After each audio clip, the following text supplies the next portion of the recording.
ইতিমধ্যে আপনারা অনেকেই জেনে গেছেন যে তালহা ভাই গেম ছেড়ে দিছে, আর যে কারণটার জন্য তালহা ভাই গেম ছেড়ে দিছে ওইটার জন্য আমার পক্ষ থেকে তালহা ভাইকে রেসপেক্ট। কারণ হইতেছে বাংলাদেশের টপ 3 ইউটিউবারদের মধ্যে তালহা ভাই একজন। আর এমন সময় টাকার বিনিময়ে পাঁচাটা বাদ দিয়া বাংলাদেশের মডারেটরের উপরে ইমার্জেন্সি অ্যাকশন নেওয়ার দরকার ছিল, যেটা কিনা তালহা ভাই কইরা দেখাইতেছে। গতকাল দেখলাম যে ইন্ডিয়ান সার্ভারের রাইস্টার বলতেছিল ইন্ডিয়া সার্ভারে বর্তমানে যে মডারেটর আছে ডিরেক্ট বলে দিছে প্রমাণ সহ তার বিরুদ্ধে অ্যাকশন নিবে, তাকে আর ইন্ডিয়া সার্ভারে দেখতে চায় না। আর আমিও বলবো যে আমরাও বাংলাদেশের এরকম ফালতু মডারেটর দেখতে চাই না। কারণ এতে যে ভিডিওটা আপনারা শেষ পর্যন্ত দেখেন তাইলে আপনারা বুঝতে পারবেন আমাদের নিয়ে কিভাবে তামাশা করতেছে। কয়দিন আগে বলা হয়েছিল যে টিকটক থেকে ভিভেস দেওয়া হবে, এই জিনিসটা নিয়ে কতজনের ইমোশন নিয়ে যে খেলছে যেটা বলার বাইরে। আমি এমনও কয়েকজনের দেখতে পাইছি যারা যখন শুনছে যে টিকটক থেকে ভিভেস দেওয়া হবে তারা সিরিয়াসলি ভাই এক কথায় ভিক্ষা করা শুরু করে দেয়। একটা ফ্রি ফায়ার প্লেয়ারের ভিভেসটা কতটা ইমোশন হইলে সে দিনের পর দিন কপি লিংক রেপোস্টের জন্য ভিক্ষা করতেছে, গালিও খাইতেছে, তাও তার গায়ে লাগতেছে না। কারণ হইতেছে আমরা যতগুলা গেমার আছি যখন থেকে এই গেমটা নিয়ে ভিডিও বানানো শুরু করি সেদিন থেকে একটা স্বপ্ন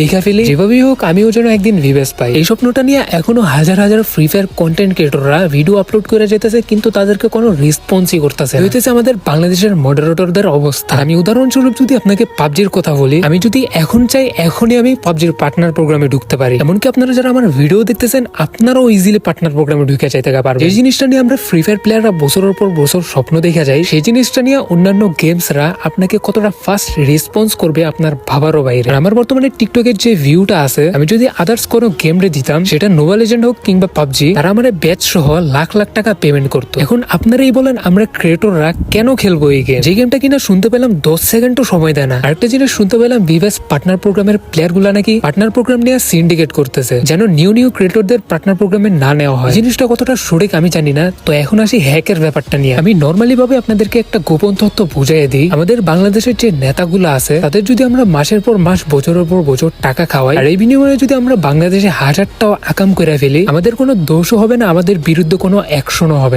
এই জিনিসটা হইতেছে আমাদের বাংলাদেশের সার্ভারে। আপনি মডারেটরদের মাসের পর মাস বছরের পর বছর টাকা খাওয়াবেন, এরপরে আপনি কোডিং সেল করেন, হ্যাক সেল করেন, একটা নিয়ে আপনি গেমে যা মন চায় তাই করেন, সেম আপনার বিরুদ্ধে কোনো অ্যাকশনই নেওয়া হবে না, কারণ আপনি তো টাকা খাওয়াই রাখছেন। আর হ্যাকার নিয়ে যদি আমি পাবজির কথা বলি, আমি যেহেতু একজন পাবজি প্লেয়ার ছিলাম, আমি ভালো করেই পাবজির বিষয়গুলো জানি। হ্যাক নিয়ে মাসের পর মাস বছরের বছর গেম খেলবেন তো দূরের কথা, ইনস্ট্যান্ট ম্যাচের মধ্যে আপনার আইডি ব্যান হয়ে যাবে, আপনি শুধু দাঁড়ায় দাঁড়ায় দেখতে থাকবেন। এতটা ফাস্ট সার্ভিস তাদের। আর সেই জায়গায় কিনা আমাদের বাংলাদেশের একটা আইডি ব্যান করাইতে যায় 1 মাস সময় নেওয়া হয়, শুধু ওই আইডিটাই ব্যান করা হয় আর ওই হ্যাকটা নিয়ে কোনো অ্যাকশনই নেওয়া হয় না। আর সেই যে পরবর্তীতে ওই হ্যাকটা নিয়ে গেম খেলবে ওইটা নিয়েও কোনো চিন্তা করে না। যারা জিনিসগুলো বুঝে, এখন আপনারা বলেন যে তারা এই গেমটা কেন খেলবে। আর এই ভিডিওটা সবাই বেশি বেশি শেয়ার মেরে দেন যাতে এই বিষয়টা সবাই জানতে পারে। আর এখন থেকে আপনারা সবার কমেন্টে যায় কমেন্ট করবেন এমন মডারেটর আমরা চাই না যে কিনা আমাদের বেটার কিছু দিতে পারতেছে না, বেটার কিছু করতেও পারতেছে না। আর পার্সোনালি আমার কাছে রাইস্টার, জ্ঞান গেমিং আর চুবাই তালহাবের ডিসিশন গুলা আমার কাছে অনেক ভালো লাগছে, কারণ এমন কন্টেন্ট ক্রিয়েটর গুলারই অ্যাকশন নেওয়ার দরকার ছিল। তো সবাই ভিডিওটা বেশি বেশি শেয়ার মেরা রেপোস্ট করে দেন যাতে অন্যান্য ফ্রি ফায়ার প্লেয়াররা বিষয়গুলো